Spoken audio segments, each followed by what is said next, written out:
Air India का flight है और उस फ्लाइट के अंदर में कुल 145 लोग सवार हैं।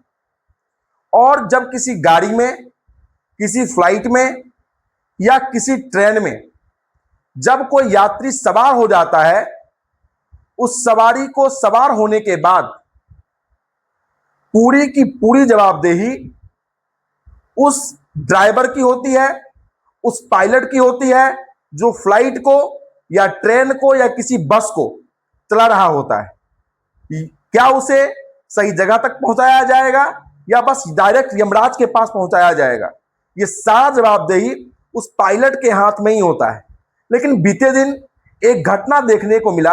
एयर इंडिया का फ्लाइट है, उस फ्लाइट का पायलट गांजा पी करके धुत है और उसके गांजा पीने के कारण आपको यह देखने को मिला जो 36,000 के ऊंचाई पर से डायरेक्ट एक बार फ्लाइट 300 फीट का गोता लेता है और गोता लेने के दौरान कई यात्री चोटिल हो जाते हैं, कई यात्री को चोट आता है, किसी का सर फूट जाता है, किसी का पांव में चोट आता है। और ये सारी चोट और सारी बातों के होने के बावजूद गनीमत मनाइए कि जान बच गया।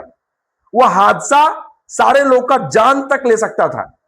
क्या जब कोई पायलट जब फ्लाइट को उड़ान भरने के लिए या भरवाने के लिए जब फ्लाइट के अंदर प्रवेश करे, उसका प्रॉपर ड्रग्स एडिक्शन चेक होना चाहिए।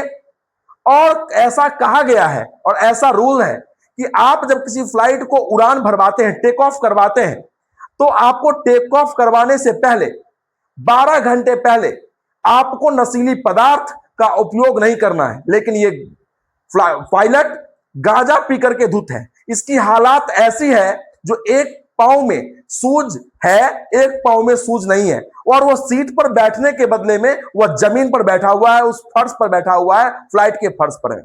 वह क्रू मेंबर से बदतमीजी कर रहा है। आखिरकार ऐसा हुआ जो सारे जो भी पायलट थे और उसको को पायलट थे, दोनों को टर्मिनेट कर दिया गया है, हटा दिया गया है। लेकिन यह हटाना